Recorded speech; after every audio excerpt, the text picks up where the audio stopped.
A paz do Senhor.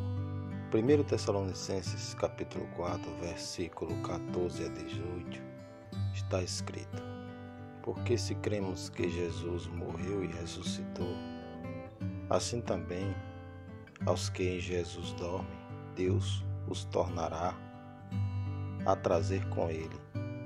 Dizemos-vos, pois, isto pela palavra do Senhor, que nós, os que ficarmos vivos para a vinda do Senhor, não precederemos os que dormem, porque o mesmo Senhor descerá do céu com alarido, e com a voz de arcanjo, e com a trombeta de Deus, e os que morreram em Cristo ressuscitarão primeiro.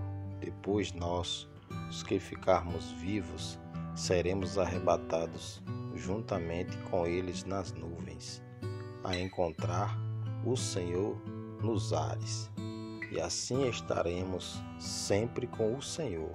Portanto, consolai-vos uns aos outros com estas palavras.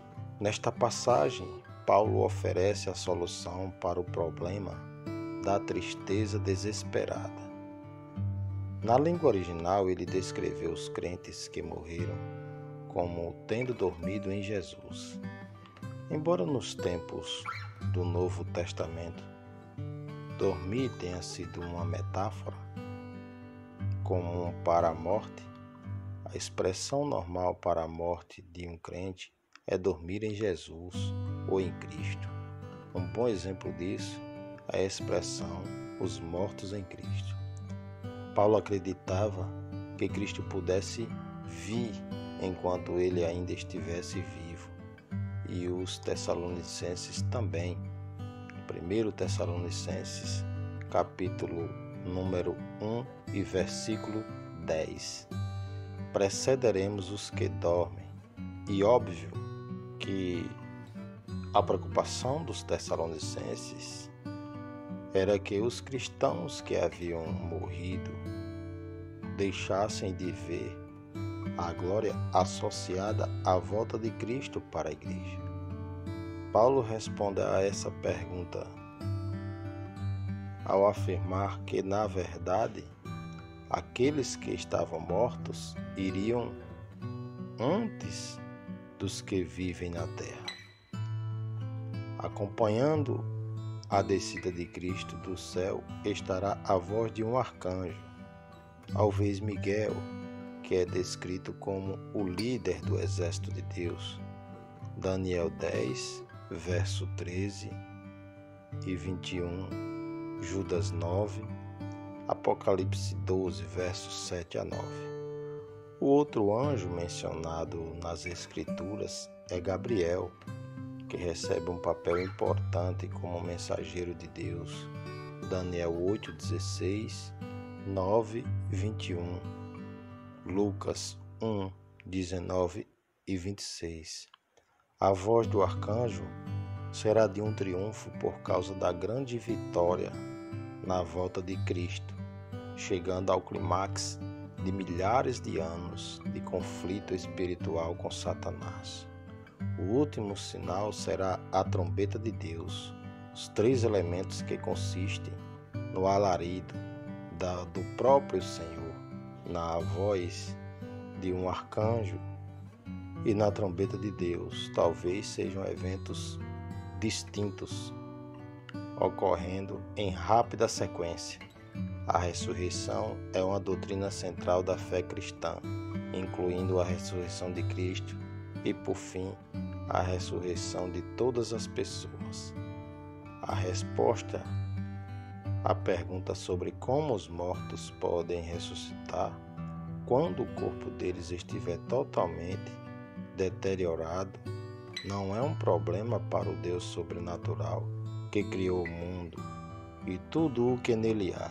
Evidentemente, a ressurreição trará nova realidade à existência humana glorificada, como confirma 1 Coríntios 15, 51 a 53.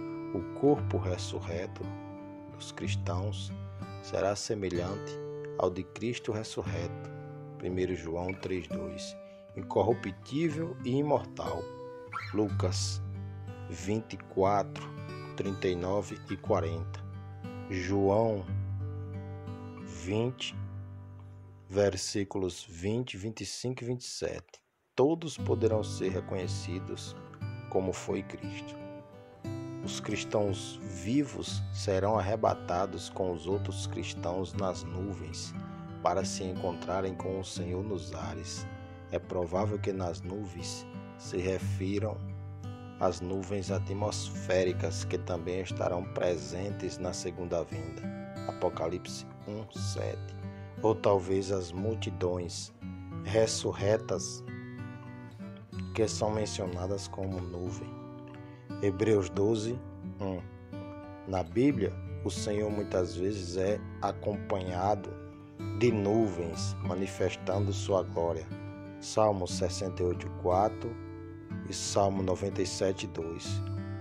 O resultado importante é que estaremos sempre com o Senhor.